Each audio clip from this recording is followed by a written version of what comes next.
ಶಾಂತಿ. ಮಧುರಾತಿ ಮಧುರ ಶಿವ ಪರಮಾತ್ಮ ತಂದೆಯ ಮಧುರ ಮಹಾವಾಕ್ಯವನ್ನು ಕೇಳೋಣ. ಇಂದಿನ ಮುರಳಿಯ ದಿನಾಂಕವಾಗಿದೆ 29/8/2026. ಪ್ರಾತಃ ಮುರಳಿ ಬಾಪ್ತಾದ ಮಧುಬನ್.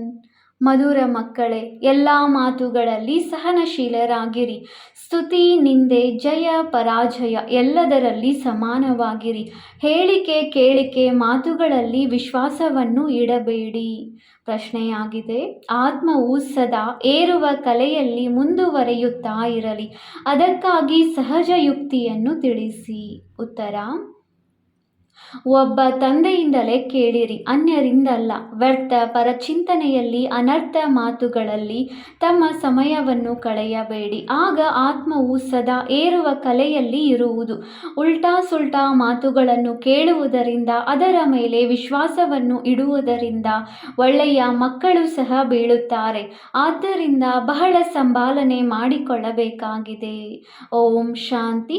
ಮಧುರಾತಿ ಮಧುರ ಮಕ್ಕಳಿಗೆ ಈಗ ಸ್ಮೃತಿ ಬಂದಿದೆ. ಅವಶ್ಯವಾಗಿ ಅರ್ಧಕಲ್ಪ ನಾವು ನೆನಪು ಮಾಡಿದ್ದೇವೆ. ರಾವಣ ರಾಜ್ಯವು ಆರಂಭವಾದಾಗಿನಿಂದ ನೆನಪು ಮಾಡಿದ್ದೇವೆ. ಪೂರ್ಣ ಅರ್ಧಕಲ್ಪ ನೆನಪು ಮಾಡಿದ್ದೀರಿ ಎಂದಲ್ಲ. ಯಾವ ಯಾವ ಸಮಯದಲ್ಲಿ ದುಃಖವು ಹೆಚ್ಚಾಗುತ್ತಾ ಬಂದಿದೆಯೋ ಆಗಿನಿಂದಲೇ ನೆನಪು ಮಾಡುತ್ತಾ ಬಂದಿದ್ದೀರಿ. ಈಗ ನಿಮಗೆ ಅರ್ಥವಾಗಿದೆ. ಭಕ್ತಿ ಮಾರ್ಗದಿಂದ ನಾವು ಕೆಳಗಿಳಿಯುತ್ತಾ ಬಂದಿದ್ದೇವೆ. ಡ್ರಾಮಾದ ರಹಸ್ಯವು ಬುದ್ಧಿಯಲ್ಲಿದೆ. ಬಾಯಿಂದ ಏನನ್ನೂ ಹೇಳುವಂತಿಲ್ಲ. ನಾವು ತಂದೆಯ ಮಕ್ಕಳಾಗಿ ಬಿಟ್ಟೆವು. ಆದ್ದರಿಂದ ಹೆಚ್ಚು ಜ್ಞಾನದ ಅವಶ್ಯಕತೆ ಇಲ್ಲ. ತಂದೆಯ ಮಕ್ಕಳಾದರೆ ಸಾಕು. ತಂದೆಯ ಆಸ್ತಿಗೆ ಮಾಲೀಕರಾಗಿ ಬಿಟ್ಟರು. ಕರ್ಮೇಂದ್ರಿಯಗಳಿಂದ ಏನನ್ನೂ ಮಾಡುವಂತಿಲ್ಲ. ಭಕ್ತಿ ಮಾರ್ಗದಲ್ಲಿ ಭಗವಂತನೊಂದಿಗೆ ಮಿಲನ ಮಾಡುವುದಕ್ಕಾಗಿ ಎಷ್ಟೊಂದು ಯಜ್ಞ, ತಪ, ದಾನ, ಪುಣ್ಯಗಳನ್ನು ಮಾಡುತ್ತಾರೆ. ಎಲ್ಲಿಯಾದರೂ ಹೋಗಿರಿ, ಎಲ್ಲ ತೀರ್ಥ ಸ್ಥಾನಗಳಲ್ಲಿ ಬಹಳಷ್ಟು ಮಂದಿರಗಳಿವೆ. ಭಾರತದ ಎಲ್ಲ ತೀರ್ಥ ಸ್ಥಾನಗಳು ಮತ್ತು ಎಲ್ಲ ಮಂದಿರಗಳನ್ನು ಸುತ್ತಿರುವ ಮನುಷ್ಯರು ಯಾರೂ ಇಲ್ಲ. ಒಂದು ವೇಳೆ ಸುತ್ತಿದರೂ ಸಹ ಸಿಗುವುದೇನೂ ಇಲ್ಲ.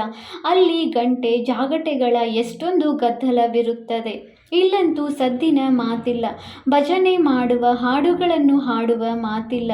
ಮನುಷ್ಯರಂತೂ ಏನೇನು ಮಾಡುತ್ತಾರೆ. ಬಹಳ ಕರ್ಮಕಾಂಡವಿದೆ.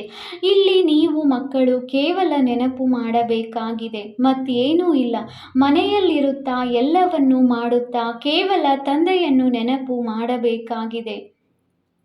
ನಾವೀಗ ದೇವತೆಗಳಾಗುತ್ತೇವೆಂದು ನಿಮಗೆ ತಿಳಿದಿದೆ. ಇಲ್ಲಿಯೇ ದೈವಿ ಗುಣಗಳನ್ನು ಧಾರಣೆ ಮಾಡಿಕೊಳ್ಳಬೇಕಾಗಿದೆ. ಆಹಾರ ಪಾನೀಯಗಳು ಶುದ್ಧವಾಗಿರಬೇಕು. 36 ಪ್ರಕಾರದ ಭೋಜನವಂತೂ ಅಲ್ಲಿ ಸಿಗುತ್ತವೆ. ಇಲ್ಲಿ ಸಾಧಾರಣ ಆಗಿರಬೇಕಾಗಿದೆ. ಬಹಳ ಉತ್ತಮವೂ ಅಲ್ಲ, ಬಹಳ ಕನಿಷ್ಠವೂ ಅಲ್ಲ. ಮಧ್ಯಮ ಸ್ಥಿತಿಯಲ್ಲಿ ಇರಬೇಕು. ಎಲ್ಲ ಮಾತುಗಳಲ್ಲಿ ಸಹನಶೀಲತೆ ಇರಬೇಕಾಗಿದೆ. ಹೊಗಳಿಕೆ ತಗಳಿಕೆ, ಜಯ ಪರಾಜಯ, ಚಳಿ ಬಿಸಿಲು ಎಲ್ಲವನ್ನೂ ಸಹನೆ ಮಾಡಬೇಕಾಗುತ್ತದೆ. ಸಮಯವೇ ಹೀಗಿದೆ. ನೀರು ಸಿಗುವುದಿಲ್ಲ, ಮತ್ತೊಂದು ಸಿಗುವುದಿಲ್ಲ. ಸೂರ್ಯನು ಸಹ ತನ್ನ ತಾಪವನ್ನು ತೋರಿಸುವನು. ಪ್ರತಿ ವಸ್ತುವು ತಮೋಪ್ರಧಾನವಾಗುತ್ತದೆ. ಈ ಸೃಷ್ಟಿಯೇ ತಮೋಪ್ರಧಾನವಾಗಿದೆ. ತತ್ವಗಳು ತಮೋಪ್ರಧಾನವಾಗಿದೆ. ಆದ್ದರಿಂದ ಇವು ದುಃಖ ಕೊಡುತ್ತವೆ.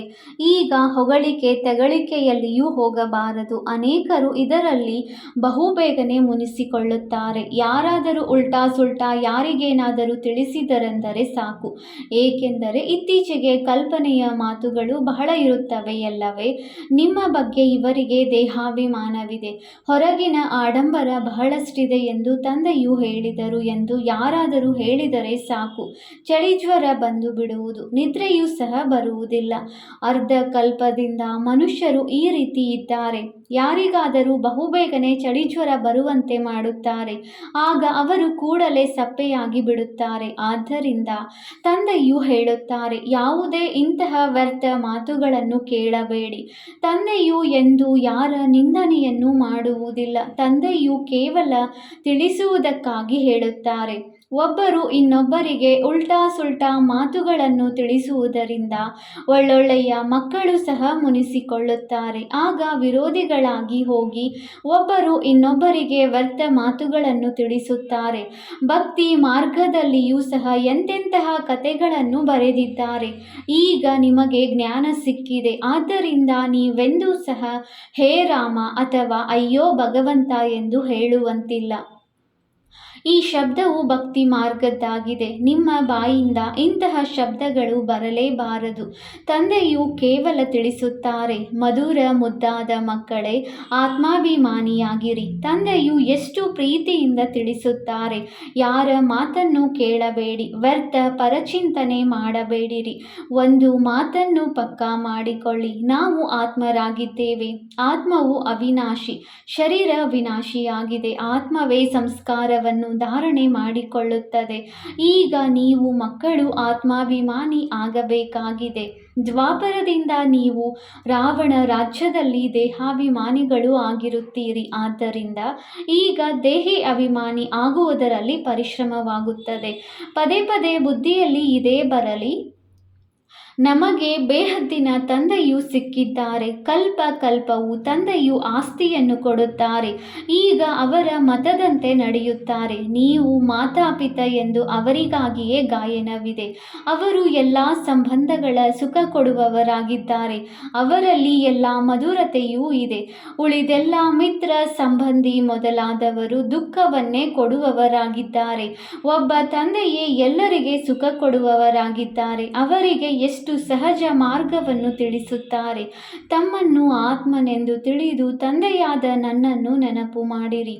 ಇದೇನು ಹೊಸ ಮಾತಲ್ಲ, ನಿಮಗೆ ತಿಳಿದಿದೆ. ಪ್ರತಿ 5,000 ವರ್ಷಗಳ ನಂತರ ನಾವು ಇಂತಹ ತಂದೆಯ ಬಳಿ ಬರುತ್ತೇವೆ. ಇವರು ಯಾವುದೇ ಸಾಧು ಸಂತನಲ್ಲ. ನೀವು ಯಾವುದೇ ಸಾಧು ಸಂತ ಮೊದಲಾದವರ ಬಳಿ ಇರುವುದಿಲ್ಲ. ಬಾಕಿ ತಂದೆಯು ತಿಳಿಸುವುದೇನೆಂದರೆ, ಪ್ರವೃತ್ತಿ ಮಾರ್ಗದ ಸಂಬಂಧವನ್ನು ಸಹ ನಿಭಾಯಿಸಬೇಕಾಗಿದೆ. ಇಲ್ಲದಿದ್ದರೆ ಇನ್ನೂ ಕಿರಿಕಿರಿಯಾಗುತ್ತದೆ. ಆದ್ದರಿಂದ ಯುಕ್ತಿಯಿಂದ ನಡೆಯಿರಿ. ಪ್ರತಿಯೊಬ್ಬರಿಗೆ ಪ್ರೀತಿಯಿಂದ ತಿಳಿಸಿಕೊಡಬೇಕಾಗಿದೆ. ನೋಡಿ, ಈಗ ವಿನಾಶದ ಸಮಯವು ಸಮೀಪವಿದೆ. ಈಗ ಈ ಆಸುರಿ ಪ್ರಪಂಚವು ಸಮಾಪ್ತಿಯಾಗಲಿದೆ. ಆದ್ದರಿಂದ ಈಗ ದೇವತೆಗಳು ಆಗಬೇಕು. ದೈವಿ ಗುಣಗಳನ್ನು ಇಲ್ಲಿಯೇ ಧಾರಣೆ ಮಾಡಿಕೊಳ್ಳಬೇಕಾಗಿದೆ. ಹೀಗೆ ಪ್ರೀತಿಯಿಂದ ತಿಳಿಸಿಕೊಡಬೇಕು. ದೇವತೆಗಳು ಸಹ ಈರುಳ್ಳಿ, ಬೆಳ್ಳುಳ್ಳಿ ಇತ್ಯಾದಿಗಳನ್ನು ತಿನ್ನುವುದಿಲ್ಲ. ನಾವು ಸಹ ಮನುಷ್ಯರಿಂದ ದೇವತೆಗಳಾಗುತ್ತೇವೆ ಅಂದ ಮೇಲೆ ಇದೆಲ್ಲವನ್ನು ನಾವು ಹೇಗೆ ತಿನ್ನಲು ಸಾಧ್ಯ? ನಿಮಗೂ ಸಹ ಸಲಹೆ ನೀಡುತ್ತೇವೆ, ಇದನ್ನು ಬಿಟ್ಟು ಬಿಡಿ. ಇಂತಹ ಪದಾರ್ಥಗಳನ್ನು ತಿನ್ನುವುದಿಲ್ಲ. ಈಗ ನಿಮಗೆ ಬೇಹದ್ದಿನ ತಂದೆ ದೈವಿ ಗುಣಗಳನ್ನು ಕಲಿಸುವವರು ಸಿಕ್ಕಿದ್ದಾರೆ ಅಂದ ಮೇಲೆ ಇಲ್ಲಿಯೇ ಸರ್ವಗುಣ ಸಂಪನ್ನರಾಗಬೇಕಾಗಿದೆ. ಇಲ್ಲಿಯೇ ಆಗುತ್ತೀರಿ. ಆದ್ದರಿಂದಲೇ ಮತ್ತೆ ಭವಿಷ್ಯ ಹೊಸ ಪ್ರಪಂಚವು ಬರುವುದು. ಇದು ರಾತ್ರಿಯ ನಂತರ ಹಗಲು, ಹಗಲಿನ ನಂತರ ರಾತ್ರಿಯಾದಂತೆ. ಈಗ ರಾತ್ರಿಯ ಅಂತಿಮದಲ್ಲಿಯೇ ದೈವಿ ಗುಣಗಳನ್ನು ಧಾರಣೆ ಮಾಡಿಕೊಳ್ಳಬೇಕಾಗಿದೆ. ಇದರ ನಂತರ ಮುಂಜಾನೆಯಾಗುವುದು. ಪ್ರತಿಯೊಬ್ಬರೂ ತಮ್ಮಿಂದ ತಾವು ಪರೀಕ್ಷೆ ತೆಗೆದುಕೊಳ್ಳಬೇಕು. ತಂದೆಗಂತೂ ಎಲ್ಲವೂ ಗೊತ್ತಿಲ್ಲ ಎಂದಲ್ಲ. ನೀವು ತಮ್ಮನ್ನು ನೋಡಿಕೊಳ್ಳಿ. ವಿದ್ಯಾರ್ಥಿಗಳು ಎಂದಾದರೂ ಎಲ್ಲವೂ ಶಿಕ್ಷಕರಿಗೆ ಗೊತ್ತಿದೆ ಎಂದು ಹೇಳುವರೆ? ಪರೀಕ್ಷೆಯ ದಿನಗಳು ಸಮೀಪಿಸುತ್ತಿದ್ದಂತೆ ನಾವು ಎಷ್ಟು ತೇರ್ಗಡೆಯಾಗುತ್ತೇವೆ, ಯಾವ ಸಬ್ಜೆಕ್ಟ್ನಲ್ಲಿ ಹಿಂದುಳಿದಿದ್ದೇವೆ ಎಂದು ಮಕ್ಕಳು ಸ್ವಯಂ ತಿಳಿದುಕೊಳ್ಳುತ್ತಾರೆ. ಅದರಲ್ಲಿ ಅಂಕಗಳನ್ನು ತೆಗೆದುಕೊಳ್ಳುತ್ತಾರೆ. ನಂತರ ಎಲ್ಲವನ್ನು ಸೇರಿಸಿ ತೇರ್ಗಡೆಯಾಗಿ ಬಿಡುತ್ತಾರೆ. ಅಂದ ಮೇಲೆ ಇಲ್ಲಿಯೂ ಸಹ ತಮ್ಮನ್ನು ಪರಿಶೀಲನೆ ಮಾಡಿಕೊಳ್ಳಬೇಕಾಗಿದೆ. ನನ್ನಲ್ಲಿ ಯಾವ ಕೊರತೆ ಇದೆ? ನಾನು ಬಹಳ ಮಧುರನಾಗಿದ್ದೇನೆಯೇ? ಎಲ್ಲರಿಗೆ ಪ್ರೀತಿಯಿಂದ ತಿಳಿಸಬೇಕಾಗಿದೆ. ನಾವಾತ್ಮರ ತಂದೆಯು ಪರಮಪಿತ ಪರಮಾತ್ಮನಾಗಿದ್ದಾರೆ. ಮನುಷ್ಯರ ಮಾತಿಲ್ಲ. ನಾವು ನಿರಾಕಾರನಿಗೆ ಭಗವಂತನೆಂದು ಹೇಳುತ್ತೇವೆ. ಭಗವಂತ ರಚಯಿತನು ಒಬ್ಬರೇ ಆಗಿದ್ದಾರೆ. ಉಳಿದೆಲ್ಲರೂ ರಚನೆಯಾಗಿದ್ದಾರೆ. ರಚನೆಯಿಂದ ಯಾರಿಗೂ ಆಸ್ತಿಯು ಸಿಗುವುದಿಲ್ಲ. ಇದು ನಿಯಮವಿಲ್ಲ. ಈಗ ಸರ್ವ ರಚನೆಯ ಸದ್ಗತಿದಾತನು ಒಬ್ಬರೇ ರಚಯಿತ ತಂದೆಯಾಗಿದ್ದಾರೆ. ರಚನೆಯಲ್ಲಿ ಸಾಧು ಸಂತ ಎಲ್ಲರೂ ಬಂದು ಬಿಟ್ಟರು. ಅವರೂ ಸಹ ಆತ್ಮರಲ್ಲವೇ? ಮನುಷ್ಯರು ಒಳ್ಳೆಯವರು, ಕೆಟ್ಟವರಂತೂ ಇದ್ದೇ ಇದ್ದೇ ಇರುತ್ತಾರೆ. ಒಳ್ಳೆಯವರು ಕೆಟ್ಟವರಂತೂ ಇದ್ದೇ ಇರುತ್ತಾರೆ. ಪದವಿಯು ಶ್ರೇಷ್ಠ ಮತ್ತು ಕನಿಷ್ಠವಿರುತ್ತದೆ. ಸನ್ಯಾಸಿಗಳಲ್ಲಿಯೂ ನಂಬರ್ ವಾರ್ ಇರುತ್ತಾರೆ. ಕೆಲವರನ್ನು ನೋಡಿದರೆ ಭಿಕ್ಷೆ ಬೇಡುತ್ತಿರುತ್ತಾರೆ, ಇನ್ನು ಕೆಲವರಿಗೆ ಕಾಲಿಗೆ ಬೀಳುತ್ತಿರುತ್ತಾರೆ. ನೀವು ಮಕ್ಕಳು ಸಹ ಶ್ರೇಷ್ಠರಾಗಿರಿ, ಬಹಳ ಮಧುರರಾಗಿರಿ ಎಂದು ಕ್ರೋಧದಿಂದ ಮಾತನಾಡಬಾರದು. ಎಷ್ಟು ಸಾಧ್ಯವೋ ಅಷ್ಟು ಪ್ರೀತಿಯಿಂದ ಕೆಲಸ ತೆಗೆದುಕೊಳ್ಳಿರಿ. ಬಾಬಾ ಮಕ್ಕಳು ಬಹಳ ಚಂಚಲತೆ ಮಾಡುತ್ತಾರೆಂದು ಹೇಳುತ್ತಾರೆ. ಈಗಿನ ಮಕ್ಕಳು ಇರುವುದೇ ಹಾಗೆ. ಆದ್ದರಿಂದ ಅವರಿಗೆ ಪ್ರೀತಿಯಿಂದ ತಿಳಿಸಿಕೊಡಿ. ಕೃಷ್ಣನು ಚಂಚಲತೆ ಮಾಡುತ್ತಿದ್ದನು, ಅವನನ್ನು ಹಗ್ಗದಿಂದ ಕಟ್ಟಿಹಾಕುತ್ತಿದ್ದರೆಂದು ತೋರಿಸುತ್ತಾರೆ. ಎಷ್ಟು ಸಾಧ್ಯವೋ ಪ್ರೀತಿಯಿಂದ ತಿಳಿಸಬೇಕು, ಇಲ್ಲವೇ ಚಿಕ್ಕ ಪುಟ್ಟ ಶಿಕ್ಷೆ ಕೊಡಬೇಕಾಗಿದೆ. ಪಾಪ ಮಕ್ಕಳು ಮುಗ್ಧರಾಗಿರುತ್ತಾರೆ. ಸಮಯವು ಅದೇ ರೀತಿ ಇದೆ. ಹೊರಗಿನ ಸಂಘ ದೋಷವು ಬಹಳ ಕೆಟ್ಟದ್ದಾಗಿದೆ. ಈಗ ಬೇಹದ್ದಿನ ತಂದೆಯು ತಿಳಿಸುತ್ತಾರೆ, ನೀವು ಮೂರ್ತಿ ಇತ್ಯಾದಿಗಳನ್ನು ಇಟ್ಟುಕೊಳ್ಳುವ ಅವಶ್ಯಕತೆ ಇಲ್ಲ, ಏನೂ ಪರಿಶ್ರಮ ಪಡಬೇಕಾಗಿಲ್ಲ.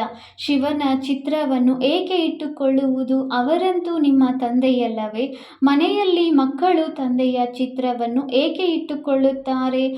ತಂದೆಯಂತೂ ಪ್ರತ್ಯಕ್ಷವಾಗಿರುತ್ತಾರಲ್ಲವೇ? ಹಾಗೆಯೇ ತಂದೆಯು ತಿಳಿಸುತ್ತಾರೆ, ನಾನೀಗ ನಿಮ್ಮ ಮುಂದೆ ಪ್ರತ್ಯಕ್ಷವಾಗಿದ್ದೇನೆ ಅಂದ ಮೇಲೆ ಚಿತ್ರಗಳ ಅವಶ್ಯಕತೆ ಇಲ್ಲ. ನಾನು ಕುಳಿತು ಮಕ್ಕಳಿಗೆ ತಿಳಿಸುತ್ತೇನೆ. ಬಾಪ್ ದಾದಾರವರನ್ನು ನೋಡಬೇಕೆಂದು ಹೇಳುತ್ತಾರೆ.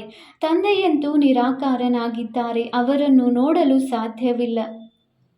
ಬುದ್ಧಿಯಿಂದ ತಿಳಿದುಕೊಳ್ಳಬಹುದಾಗಿದೆ. ತಂದೆಯು ತಿಳಿಸುತ್ತಾರೆ, ನಾನು ಇವರಲ್ಲಿ ಪ್ರವೇಶ ಮಾಡಿ ನಿಮಗೆ ಜ್ಞಾನವನ್ನು ತಿಳಿಸುತ್ತೇನೆ. ಇಲ್ಲದಿದ್ದರೆ ಹೇಗೆ ಬರಲಿ? ಕೃಷ್ಣನ ತನುವಿನಲ್ಲಿ ಹೇಗೆ ಬರುವೆನು? ಸನ್ಯಾಸಿಗಳಲ್ಲಿಯೂ ಬರಲು ಸಾಧ್ಯವಿಲ್ಲ. ಯಾರು ಮೊದಲ ನಂಬರಿನಲ್ಲಿದ್ದರೋ ಅವರೇ ಈಗ ಕೊನೆಯಲ್ಲಿದ್ದಾರೆ. ಅವರ ಶರೀರದಲ್ಲಿ ನಾನು ಬರುತ್ತೇನೆ. ನೀವು ಸಹ ಈಗ ಓದಿ ಮೊದಲ ನಂಬರ್ನಲ್ಲಿ ಹೋಗಬೇಕಾಗಿದೆ. ಓದಿಸುವವರು ಒಬ್ಬರೇ ಆಗಿದ್ದಾರೆ. ಅವರಿಗೆ ಜ್ಞಾನ ಸಾಗರನೆಂದು ಹೇಳಲಾಗುತ್ತದೆ. ನಿಮಗೆ ಬಹಳ ಒಳ್ಳೆಯ ಜ್ಞಾನವು ಸಿಗುತ್ತದೆ. ನೀವು ತಿಳಿದುಕೊಂಡಿದ್ದೀರಿ, ಶಾಂತಿಧಾಮವು ನಮ್ಮ ಮನೆಯಾಗಿದೆ, ಸುಖಧಾಮವು ನಮ್ಮ ರಾಜಧಾನಿಯಾಗಿದೆ, ದುಃಖಧಾಮವು ರಾವಣ ರಾಜ್ಯವಾಗಿದೆ. ಮಧುರಾತಿ ಮಧುರ ಮಕ್ಕಳೇ, ಈಗ ತಮ್ಮ ಮನೆ ಶಾಂತಿಧಾಮವನ್ನು ನೆನಪು ಮಾಡಿ, ಸುಖಧಾಮವನ್ನು ನೆನಪು ಮಾಡಿರಿ. ದುಃಖಧಾಮದ ಬಂಧನವನ್ನು ಮರೆಯುತ್ತಾ ಹೋಗಿರಿ. ಹೀಗೆ ಮತ್ಯಾರು ಹೇಳಲು ಸಾಧ್ಯವಿಲ್ಲ, ಅವರು ಹೋಗುವುದಕ್ಕೂ ಸಾಧ್ಯವಿಲ್ಲ. ನಾಟಕದ ಮಧ್ಯದಲ್ಲಿ ಯಾರೂ ಹಿಂತಿರುಗಿ ಹೋಗಲು ಸಾಧ್ಯವಿಲ್ಲ. ಇಂಥವರು ಜ್ಯೋತಿಯಲ್ಲಿ ಜ್ಯೋತಿ ಸಮಾವೇಶವಾಯಿತು, ನಿರ್ವಾಣಗೈದರು ಎಂದು ಹೇಳುತ್ತಾರೆ. ಆದರೆ ಯಾರೊಬ್ಬರೂ ಹೋಗುವುದಿಲ್ಲ. ಎಲ್ಲರ ತಂದೆ ಅಥವಾ ಮಾಲೀಕನು ಒಬ್ಬರೇ, ಪರಮಪಿತ ಪರಮಾತ್ಮನಾಗಿದ್ದಾರೆ. ಅವರು ಎಲ್ಲ ಪ್ರಿಯತಮೆಯರ ಒಬ್ಬರೇ ಪ್ರಿಯತಮನಾಗಿದ್ದಾರೆ. ಆ ದೈಹಿಕ ಪ್ರಿಯತಮೆಯರು ಒಬ್ಬರು ಇನ್ನೊಬ್ಬರನ್ನು ನೆನಪು ಮಾಡುತ್ತಾರೆ. ಬುದ್ಧಿಯಲ್ಲಿ ಅವರ ಚಿತ್ರವು ಬಂದು ಬಿಡುತ್ತದೆ. ಮತ್ತೆ ಒಬ್ಬರು ಇನ್ನೊಬ್ಬರನ್ನು ನೆನಪು ಮಾಡುತ್ತಾ ಇರುತ್ತಾರೆ. ಭೋಜನವನ್ನು ಮಾಡುತ್ತಾ ಇರುತ್ತಾರೆ, ನೆನಪು ಮಾಡುತ್ತಾ ಇರುತ್ತಾರೆ. ಅವರಂತೂ ಒಂದು ಜನ್ಮದ ಪ್ರಿಯತಮೆಯರಾಗಿದ್ದಾರೆ. ನೀವು ಒಬ್ಬ ಪ್ರಿಯತಮನಿಗೆ ಜನ್ಮ ಜನ್ಮಾಂತರದ ಪ್ರಿಯತಮೆಯರಾಗಿದ್ದೀರಿ. ನೀವು ಮತ್ತೇನನ್ನೂ ಮಾಡಬೇಕಾಗಿಲ್ಲ, ಕೇವಲ ಒಬ್ಬ ತಂದೆಯನ್ನು ನೆನಪು ಮಾಡಬೇಕಾಗಿದೆ. ಆ ಪ್ರಿಯತಮೆಯರ ಮುಂದೆ ಚಿತ್ರವು ಬಂದು ಬಿಡುತ್ತದೆ. ಅವರನ್ನು ನೋಡುತ್ತಾ ನೋಡುತ್ತಾ ಕೆಲಸವು ನಿಂತು ಹೋಗುತ್ತದೆ. ಮತ್ತೆ ಅವರ ಚಹರೆಯು ಮಾಯವಾಗಿ ಬಿಡುತ್ತದೆ. ಆಗ ಕೆಲಸ ಮಾಡತೊಡಗುತ್ತಾರೆ. ಇಲ್ಲಂತೂ ಆ ರೀತಿ ಇಲ್ಲ. ಆತ್ಮವೂ ಬಿಂದು, ಪರಮಾತ್ಮನೂ ಬಿಂದುವಾಗಿದ್ದಾರೆ. ತಮ್ಮನ್ನು ಆತ್ಮನೆಂದು ತಿಳಿದು ತಂದೆಯನ್ನು ನೆನಪು ಮಾಡಬೇಕಾಗಿದೆ. ಇದರಲ್ಲಿಯೇ ಪರಿಶ್ರಮವಿದೆ. ಯಾರು ಇಂತಹ ಅಭ್ಯಾಸ ಮಾಡುವುದಿಲ್ಲ. ಆತ್ಮದ ಜ್ಞಾನ ಸಿಕ್ಕಿತು, ಅರ್ಥಾತ್ ಆತ್ಮಾನುಭೂತಿ ಮಾಡಿದರೆಂದರೆ ಇನ್ನು ಪರಮಾತ್ಮನ ಪರಿಚಯ ಉಳಿಯಿತು. ಅದನ್ನು ನೀವು ತಿಳಿದುಕೊಂಡಿದ್ದೀರಿ. ತಂದೆಯು ಬಂದು ಇವರ ಭ್ರುಕುಟಿಯಲ್ಲಿ ಕುಳಿತುಕೊಳ್ಳುತ್ತಾರೆ. ಇವರ ಸ್ಥಾನವು ಇಲ್ಲಿಯೇ ಇದೆ. ಆತ್ಮವು ಎಲ್ಲಿಂದಲಾದರೂ ಹೊರಟು ಹೋಗುತ್ತದೆ, ಅದು ತಿಳಿಯುವುದೇ ಇಲ್ಲ. ಅದರ ಮುಖ್ಯ ಸ್ಥಾನವು ಭ್ರುಕುಟಿಯಾಗಿದೆ. ತಂದೆಯು ತಿಳಿಸುತ್ತಾರೆ, ನಾನು ಬಿಂದುವಾಗಿದ್ದೇನೆ, ಇವರಲ್ಲಿ ಬಂದು ಕುಳಿತುಕೊಳ್ಳುತ್ತೇನೆ. ನಾನು ಬರುವುದು ನಿಮಗೆ ತಿಳಿಯುವುದೇ ಇಲ್ಲ. ತಂದೆಯು ನೀವು ಮಕ್ಕಳಿಗೆ ಕುಳಿತು ತಿಳಿಸುತ್ತಾರೆ. ನಿಮಗೆ ಏನನ್ನು ತಿಳಿಸುತ್ತಾರೆಯೋ ಅದನ್ನು ನಾನು ಕೇಳಿಸಿಕೊಳ್ಳುತ್ತೇನೆ. ಈ ತಿಳುವಳಿಕೆಯು ಸಂಪೂರ್ಣ ಸರಿಯಾಗಿದೆ. ಯಾರು ದೈವಿ ಧರ್ಮದವರಾಗಿದ್ದಾರೆಯೋ ಅವರಿಗೆ ಕೂಡಲೇ ಈ ರಾಜಧಾನಿಯು ಸ್ಥಾಪನೆಯಾಗುತ್ತಿದೆ ಎಂಬುದು ಅರ್ಥವಾಗಿ ಬಿಡುತ್ತದೆ. ಮೊದಲು ಸ್ಥಾಪನೆ, ನಂತರ ವಿನಾಶವೂ ಆಗುವುದು. ಮತ್ಯಾವುದೇ ಧರ್ಮ ಸ್ಥಾಪಕರು ಈ ರೀತಿ ಮಾಡುವುದಿಲ್ಲ. ಅವರು ಕೇವಲ ತಮ್ಮ ಧರ್ಮ ಸ್ಥಾಪನೆ ಮಾಡುತ್ತಾರೆ, ನಂತರ ವೃದ್ಧಿಯನ್ನು ಪಡೆಯುತ್ತಾರೆ. ಇಲ್ಲಂತೂ ಯಾರು ಎಷ್ಟು ಪುರುಷಾರ್ಥ ಮಾಡುವರೋ ಅಷ್ಟು ಭವಿಷ್ಯದಲ್ಲಿ ಶ್ರೇಷ್ಠ ಪದವಿಯನ್ನು ಪಡೆಯುತ್ತಾರೆ. ನೀವು ಭವಿಷ್ಯ 21 ಜನ್ಮಗಳಿಗಾಗಿ ಪ್ರಾರಬ್ಧವನ್ನು ಮಾಡಿಕೊಳ್ಳುತ್ತೀರಿ. ಅಂದ ಮೇಲೆ ಎಷ್ಟೊಂದು ಪುರುಷಾರ್ಥ ಮಾಡಬೇಕು ಮತ್ತು ಸಹಜವೂ ಆಗಿದೆ. ಯೋಗವು ಸಹಜವಾಗಿದೆ. ಇದರಿಂದ ನಿಮ್ಮ ವಿಕರ್ಮಗಳು ವಿನಾಶವಾಗುತ್ತವೆ. ತಂದೆಯು ಹೇಳುತ್ತಾರೆ, ನಾನು ಗ್ಯಾರಂಟಿ ಕೊಡುತ್ತೇನೆ, ಕಲ್ಪ ಕಲ್ಪವೂ ನಾನೇ ಬಂದು ನೀವು ಮಕ್ಕಳನ್ನು ಪಾವನರನ್ನಾಗಿ ಮಾಡುತ್ತೇನೆ. ಅಲ್ಲಿ ಯಾರೊಬ್ಬರು ಪತಿತರು ಇರುವುದಿಲ್ಲ. ಜ್ಞಾನವು ಎಷ್ಟು ಸಹಜವಾಗಿದೆ. ಹೇಗೆ 84 ಜನ್ಮಗಳ ಚಕ್ರವನ್ನು ಸುತ್ತುತ್ತೇವೆ ಎಂಬ ಜ್ಞಾನವೂ ಸಹ ಬುದ್ಧಿಯಲ್ಲಿದೆ.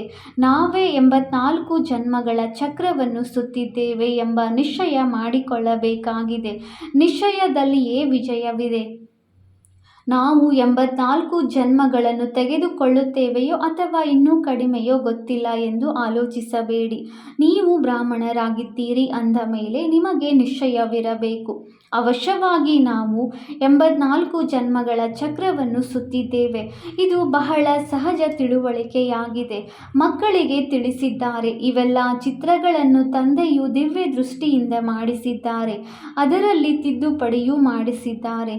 ಯಜ್ಞದ ಆದಿಯಲ್ಲಿ ಬ್ರಹ್ಮ ತಂದೆಯು ಕಾಶಿಯಲ್ಲಿ ಏಕಾಂತದಲ್ಲಿ ಕುಳಿತಿದ್ದಾಗ ಗೋಡೆಗಳ ಮೇಲೆ ಇಂತಹ ಚಕ್ರ ಇತ್ಯಾದಿಗಳನ್ನು ಚಿತ್ರಿಸುತ್ತಿದ್ದರು. ಇದೇನು ಎಂಬುದು ಅರ್ಥವಾಗುತ್ತಿರಲಿಲ್ಲ. ಖುಷಿಯಾಗುತ್ತಿತ್ತು. ಸಾಕ್ಷಾತ್ಕಾರವಾದಾಗ ಹೇಗೆ ಹಾರುತ್ತಿದ್ದರು. ಇದೇನಾಗುತ್ತಿದೆ ಎಂಬುದೇನು ತಿಳಿಯುತ್ತಿರಲಿಲ್ಲ. ನೀವು ತಿಳಿದುಕೊಂಡಿದ್ದೀರಿ. ಯಾವ ಚಿತ್ರಗಳು ಮೊದಲು ತಯಾರಾಗಿದ್ದವೋ ಅದನ್ನು ಮತ್ತೆ ಬದಲಾಯಿಸಿ ಹೊಸದಾಗಿ ಮಾಡಿಸುತ್ತಾ ಹೋಗಿದ್ದಾರೆ. ಈಗ ಹೊಸ ಚಿತ್ರಗಳು ಕಲ್ಪದ ಹಿಂದಿನ ತರಹ ಆಗುತ್ತಾ ಹೋಗುತ್ತದೆ. ಏಣಿಯ ಚಿತ್ರ ನೋಡಿ ಎಷ್ಟು ಚೆನ್ನಾಗಿದೆ. ಇದರ ಮೇಲೆ ತಿಳಿಸುವುದು ಬಹಳ ಸಹಜವಾಗುತ್ತದೆ. ಕೊನೆಯಲ್ಲಿ ಬರುವವರಿಗೆ ಇನ್ನೂ ಬಹಳ ಸಹಜವಾಗಿ ಸಿಗುತ್ತದೆ. ಈಗ ಬರುವ ಹೊಸಬರು 7 ದಿನಗಳಲ್ಲಿ ಇಡೀ ಜ್ಞಾನವನ್ನು ಅರ್ಥ ಮಾಡಿಕೊಳ್ಳುತ್ತಾರೆ. ಹಳಬರಿಗಿಂತಲೂ ಮುಂದೆ ಹೋಗುತ್ತಿದ್ದಾರೆ. ಮೊದಲೇ ಬಂದಿದ್ದರೆ ಇನ್ನೂ ಚೆನ್ನಾಗಿರುತ್ತಿತ್ತು ಎಂದು ಕೆಲವರು ಹೇಳುತ್ತಾರೆ. ಅರೆ, ಈ ಚಿಂತೆಯನ್ನು ಮಾಡಬೇಡಿರಿ. ಒಂದು ವೇಳೆ ಮೊದಲೇ ಬಂದು ಮತ್ತೆ ಜ್ಞಾನವನ್ನು ಬಿಟ್ಟು ಹೋಗಿದ್ದರೆ ತಡವಾಗಿ ಬರುವವರಿಗೆ ಸಹಜವಾಗಿ ಸಿಂಹಾಸನ ಸಿಗುತ್ತದೆ. ಯಾರು ಮೊದಲು ಬಂದರೋ ಅವರು ನೋಡಿ ಇಂದು ಇಲ್ಲವೇ ಇಲ್ಲ, ಸಮಾಪ್ತಿಯಾದರು. ಕೊನೆಯಲ್ಲಿ ಯಾರು ತೇರ್ಗಡೆಯಾದರು ಎಂದು ಫಲಿತಾಂಶವು ತಿಳಿಯುತ್ತದೆ. ಹೊಸಬರು ಬರುತ್ತಾರೆ, ಕೂಡಲೇ ಸೇವೆಯಲ್ಲಿ ತೊಡಗುತ್ತಾರೆ. ಹಳಬರು ಈ ರೀತಿ ತೊಡಗುವುದಿಲ್ಲ. ಹೊಸ ಮಕ್ಕಳು ಸೇವೆಯಿಂದ ಹೃದಯವನ್ನು ಏರಿರುತ್ತಾರೆ. ಎಷ್ಟೊಂದು ಮಂದಿ ಹಳಬರು ಹೊರಟು ಹೋದರು. ಆದ್ದರಿಂದ ತಂದೆಯು ತಿಳಿಸುತ್ತಾರೆ, ಯಾರಿಗೆ ಸರ್ವೋತ್ತಮ ಬ್ರಾಹ್ಮಣ ಕುಲಭೂಷಣರೆಂದು ಹೇಳಲಾಗುತ್ತದೆಯೋ ಅವರಲ್ಲಿಯೂ ಕೆಲವರು ಆಶ್ಚರ್ಯವೆನಿಸುವಂತೆ ಕೇಳಿ ಹೇಳಿ ಮತ್ತೆ ಬಿಟ್ಟು ಹೋಗುತ್ತಾರೆ. ಯಾವುದು ಗಾಯನವಿದೆಯೋ ಅದು ಈಗ ಪ್ರತ್ಯಕ್ಷದಲ್ಲಿ ನಡೆಯುತ್ತಿದೆ. ಒಳ್ಳೆಯದು. ಮಧುರಾತಿ ಮಧುರ ಅಗಲಿ ಹೋಗಿ ಮರಳಿ ಸಿಕ್ಕಿರುವ ಮಕ್ಕಳ ಪ್ರತಿ ಮಾತಾಪಿತ ಬಾಪ್ದಾದಾರವರ ನೆನಪು, ಪ್ರೀತಿ ಹಾಗೂ ಸುಪ್ರಭಾತ. ಆತ್ಮಿಕ ಮಕ್ಕಳಿಗೆ ಆತ್ಮಿಕ ತಂದೆಯ ನಮಸ್ತೆ. ನಾವು ಆತ್ಮಿಕ ಮಕ್ಕಳಿಂದ ಆತ್ಮಿಕ ತಂದೆಗೆ ನೆನಪು, ಪ್ರೀತಿ ಹಾಗೂ ನಮಸ್ತೆ ನಮಸ್ತೆ ನಮಸ್ತೆ.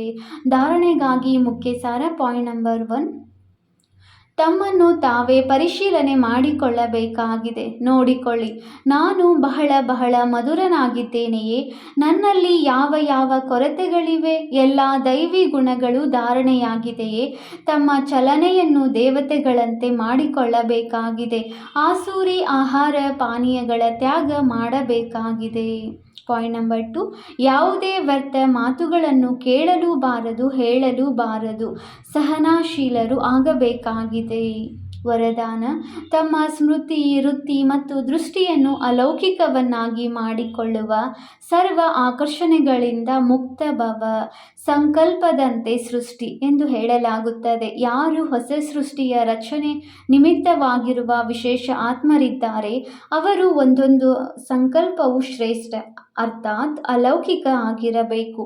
ಯಾವಾಗ ಸ್ಮೃತಿ, ವೃತ್ತಿ ಮತ್ತು ದೃಷ್ಟಿ ಎಲ್ಲವೂ ಅಲೌಕಿಕವಾಗಿರುತ್ತದೆಯೋ ಆಗ ಈ ಲೋಕದ ಯಾವುದೇ ವ್ಯಕ್ತಿ ಅಥವಾ ಯಾವುದೇ ವಸ್ತುವು ತನ್ನ ಕಡೆಗೆ ಆಕರ್ಷಿಸುವುದಿಲ್ಲ.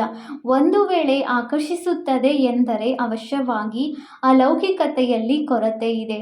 ಅಲೌಕಿಕ ಆತ್ಮರು ಸರ್ವ ಆಕರ್ಷಣೆಗಳಿಂದ ಮುಕ್ತವಾಗಿರುತ್ತಾರೆ. ಸ್ಲೋಗನ್: ಹೃದಯದಲ್ಲಿ ಪರಮಾತ್ಮನ ಪ್ರೀತಿ ಅಥವಾ ಶಕ್ತಿಗಳು ಸಮಾವೇಶವಾಗಿರುತ್ತದೆ ಎಂದರೆ ಮನಸ್ಸಿನಲ್ಲಿ ದ್ವಂದ್ವವು ಬರಲು ಸಾಧ್ಯವಿಲ್ಲ.